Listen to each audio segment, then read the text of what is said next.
Walitti deemneeti jirra hordoftoota keenya. Egaa keessummaan kan koo har'aa haadha Godaanbaati. Godaanba sirba ta'e jechuun keessaniidhaafu. Egaa mee akkanatti immoo iyyuu simannaa faana tura. Goda hambaa qabna dhaloonni yaada dheeraa hin cinne baraan. Gadaan cimsee gurmukee hodaa itti wal keessa jira. Naan garmaamaa seenaan nama dhaloota boruu hanga ga'utti. Naan garmaamaa uuman deema hin dadhabu hin boqodhusi. Seenaan nama naan garmaamaa.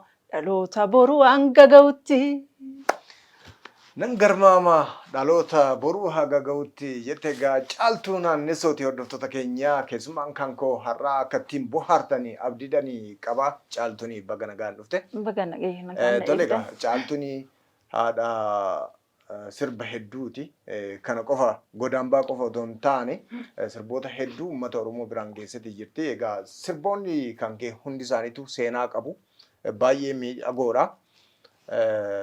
Kan qabsootis tokko tokko jedheeni yaada. Mee Godaanbaa akkamitti ibsitaa kan jedhu immoo seenaa isaa kaasime. Godaanbaa jechuun waan baay'eedha. Dhalootaa dhalootatti waan darbu. Kana jedhee hunda dha'uu baadhullee abbootii keenyarraa waan nutti himamaa dhufeedha.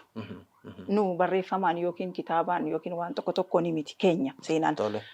Dhalootarraa abbootii keenya akaakilee keenyarraa waan seenaa darbeedha. Sanan gara sirbaatti deebisee imaltuu seenaan ta'e jedhee sirbeen ture kanaan dura. Isa lammaffaadha kun.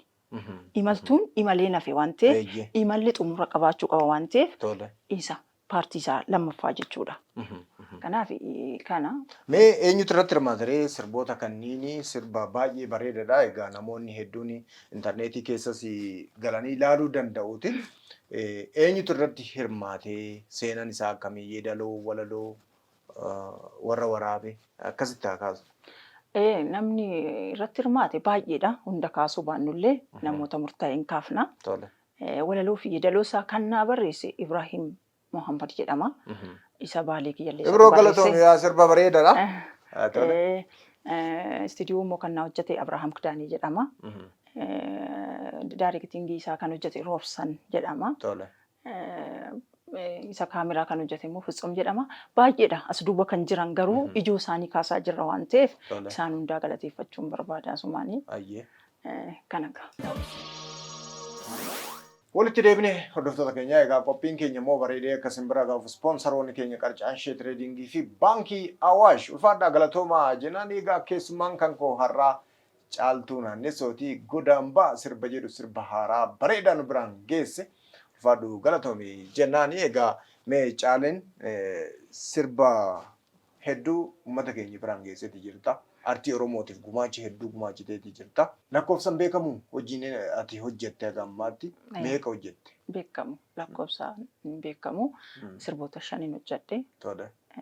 Sirbi kiyya jalqabaas jira kan jalqabatti hin beekamu. Sirba kiyya jaalala dhugaatiin. Jaalala dhugaa jira. Jaalala dhugaa imaltuu seenaa leenca waamee gamaa yaanni kee asan jira kan jiran egaa.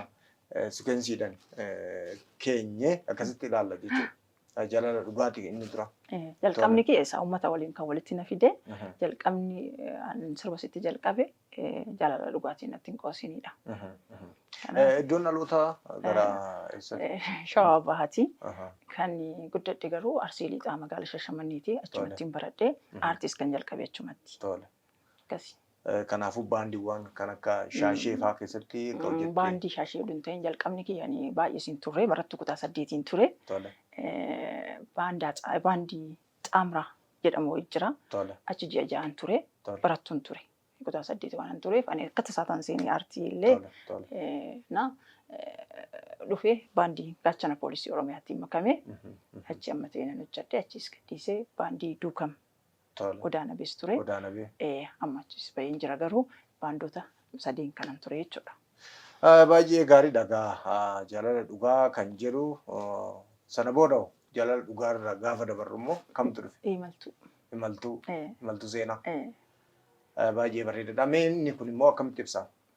Yaa akkuma seenaa duratti si ibsee inni immoo maaliif wal qabata? Kunis sanumaan godee hambaallee sanuma isuma lammaffaadha.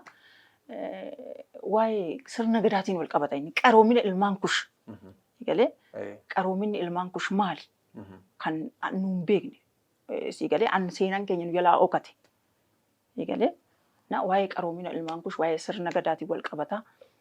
Giddugala aadaa Oromootti illee waraabdee jirta. Naannaa sanitti siidaawwan adda addaa bira dhaabattee yeroo itti sirbitutu mul'ata. Yeroo sanitti akka tasaa ta'e siidaan sun yookiin immoo galmi sun reefuu ijaaramee ture. Yeroo ani imaltuu hojjedhu sanuma waan seenaa kanaan wal qabata waan ta'eefan heeyyamsiisee galee itti hojiin hin jalqabamne ture yeroo ani imaltuu hojjedhu. Mee sagaleedhaan jedhimu. Imaltuu seenaan ta'e karaa dheeraan deemaa galma dhugaa ganama odaa jalaan boqodhaa yoon dadhabe barbaacha manaa bahe ormaa dhoksee seenaa aadaa kiyyaan guddisamee wal qabee hin deebi'uu riqichi cabee raafamuus deemsa dadhabee naagamuus hin deebi'uu lancee galaanaa hamaa seenaan galmeessa akka namaa. Baay'ee bareedaadha. Egaa seenaa sun akkami galmaa jira miti? Yaa ammallee kanuma isuma hojjechaa jirra. Ittuma fufaa jirra malee waan hin dhaabbatee hin jiru. Seenaan hin dhaabbatu garuu amma dandeenye hin hojjennaadha. Baay'ee bareedaadha. Of argachuu qabnaadha. Natti toleetii jira. Inni itti aanu horaata egaa. Itti aansee sooddoodha. Sooddoodha kan itti aansee jiru. Itti aansee immoo baaleedha jechuudha. Tole egaa sirbi sooddoo. Awwai lale lale ho shaman dirbadri chale ho akkasii akkasuma atis asumaan oduu sagalee shaakalte bareedinatti fakkaata. Baay'ee bareedadha. Akkana sagaleedhaan jedhitu sana booda immoo seenaa kaafna. Nyaata uga. Awwai lale ho shaman dirbadri chale ho awwai lale ho shaman dirbadri chale ho mucha abiyya kiyya lale ho kan karusa dura lale ho kolfi faasoof ni kee lale ho baay'ee namatti tola lale ho osoo similladhuun lafa dhahee osoo similladhuun lafa dhahee maalaan godha shagga garaan na boba'ee. Baay'ee namatti tola. Sagaleen kee baay'ee mi'aa bareeda. Fadhu galatooni. Yeedaloo seenaa isaa walaloo irraa kaane gaafa ibsan akkamitti ibsamame? Akkuma siin jedhe kunis akkuma sorgoo qaba. Aadaa naannoo sanii ta'ee anumatu hojjete walaloo yeedaloos lachuu kiyyuma anuma dalagee jechuudha. Baay'ee bareedaadha. Tole immoo egaati sirba hedduudha qabda. Leenca waa beekamaa kun immoo seenaa irratti xiyyeeffata. Egaa ogbarruu keessatti alluuziin yookaan immoo tuqxuu wanni jedhamu jira. Namoota seenaa keessatti beekaman nama tokko fudhattee raawwattee waan inni jedhe san kaafteetii kan sirbite. Meessa sana akkamitti nu yaadachiifta? Egaa ammas duratti ibseen jira.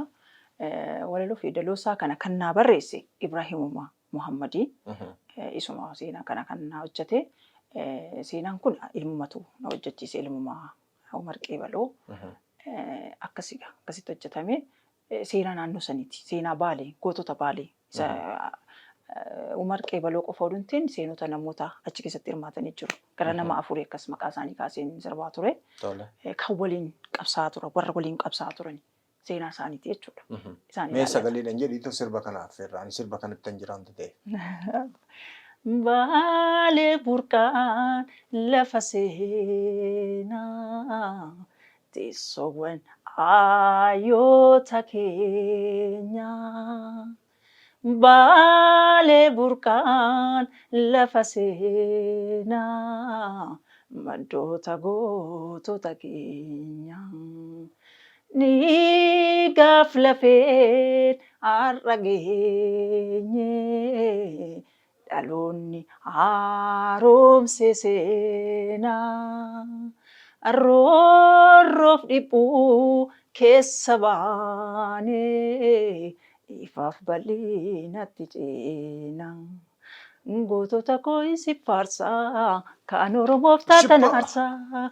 Gootota koo isi faarsaa saba bal'aaf taatan aarsaa. Hedduudha seenaan isaa waan beekurraan si himaa. Haaju marii qeebaloo leencicha waa beekamaa nuuf dhaaman gaafa dura. Lafti lafeen gurgurru qoonnee callaa feessifnee nuunaaf canyaan gabbarru. Baay'ee bareedaadha. Ulfaadhu galatoomii. Kunis egaa seenaa qaba. Hordoftoota keenya sirboonni ishii sirboota gurguddoo qabsoo Oromoo keessas waraabamee isin biraa gahaa turedha. Isin immoo ilaaltanii akka egaa jaalattanii abdiidha qaba.